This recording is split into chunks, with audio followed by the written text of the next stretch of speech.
Tous les dimanches se tient au siège de l'UFDG à Kaloum une assemblée générale ordinaire.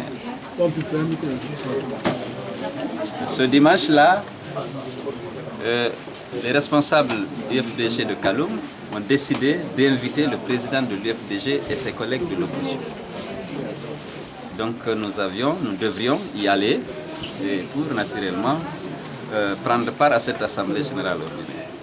Mais hier, déjà vers 17 h, 2 policiers et un civil sont venus chercher Pelé Diop, qui est membre du bureau exécutif de l'UFDG et dont le domicile sert de siège à l'UFDG. Ils lui ont demandé de le suivre au gouvernorat. Arrivé au gouvernorat, ils ont trouvé bien entendu le gouverneur, le ministre de l'administration du territoire, le colonel Samoura, M. Kassé de la police, M. Mara de la police. Et les gens leur ont signifié que l'Assemblée générale d'aujourd'hui n'était pas autorisée. Sans donner trop de motifs, en disant pour la paix, pour la quiétude sociale, vous savez, hein, ces slogans qui ne signifient pas grand-chose lorsqu'ils sont émis en particulier par les gens du FPG. Et donc cette Assemblée générale ne devrait pas se tenir. Et mieux, il lui a remis une lettre signée de la présidente de la délégation spéciale de Kaloum, lettre dans laquelle, naturellement, on confirmait que cette Assemblée générale était interdite. Donc le matin très tôt, ils ont déployé des forces, des pick-up, des camions, avec des agents de forces de l'ordre armés jusqu'aux dents. Ils ont ceinturé d'abord le quartier, là-bas, le secteur, disons, et ils ont commencé à chasser tous ceux qui venaient pour répondre, pour participer à cette réunion. Et au 8 novembre, il y avait, vous l'avez vu, un déploiement très fort des forces de l'ordre. Bon, on s'est retrouvés ici. À un moment donné, on a dit, bon, il faut quand même aller constater et voir qu'est-ce qu'il en est. C'est vrai que nous savions que la plupart des militants ont été chassés. Certains auraient été même arrêtés. Parce qu'il y avait une petite sono qu'ils ont mis en place ici pour accueillir les gens au niveau du siège du parti. Ils sont venus faire éteindre tout ça et confisquer le matériel. Mais alors les leaders, on a décidé d'y aller. Et donc nous sommes allés, heureusement avec vous. Et vous avez constaté que tout le secteur était bloqué. Et l'accès nous a été interdit dans les circonstances que je ne veux pas décrire puisque vous étiez là. Donc voilà. Alors quelles conséquences peut-on tirer de cette situation?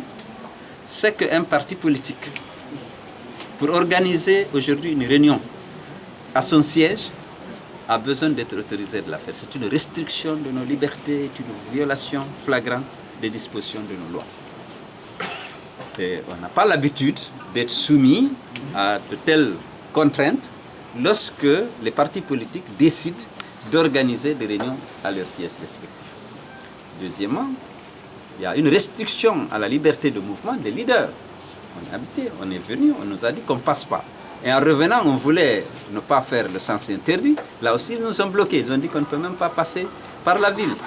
Et donc, vous voyez à quel point notre pays recule en termes de démocratie, en termes de respect des lois de la République. Vous le savez déjà, à Kaloum, lorsque les femmes de l'opposition ont décidé de marcher, après avoir obtenu tous les accords de principe, je rappelle que c'est autorisé par la Constitution, on a vu des agents de forces de défense et de sécurité se mettre devant les femmes et interdire l'exercice d'un droit consacré par la Constitution et validé pour cette fois-ci même par la délégation spéciale. On avait porté plainte naturellement à la justice nous dit qu'elle n'est pas compétente. Nous sommes dans un pays où il y a une restriction très forte de nos libertés et de nos droits. Il faut qu'on se mobilise pour dire non.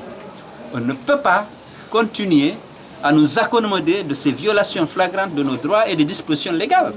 Et c'est pourquoi j'en profite pour lancer un appel à tous les citoyens. La manifestation du jeudi n'est pas une manifestation de l'opposition, c'est une manifestation des Guinéens épris de paix, de liberté et de bien-être. Parce qu'on l'a expliqué, la cherté de la vie à laquelle nous sommes confrontés aujourd'hui n'est que le résultat de la mauvaise gouvernance, du détournement massif des deniers publics et que nous sommes en train de payer pour résorber les déficits créés justement par cette mauvaise gouvernance à travers notamment des marchés de gré à gré qui ont dépassé le milliard de dollars en 2014 et 2015. Donc, il faut condamner, nous condamnons avec la dernière énergie cette violation de nos droits et cette décision prise par les plus hautes autorités de ce pays d'empêcher la tenue d'une assemblée générale au siège de l'UFDG. Merci.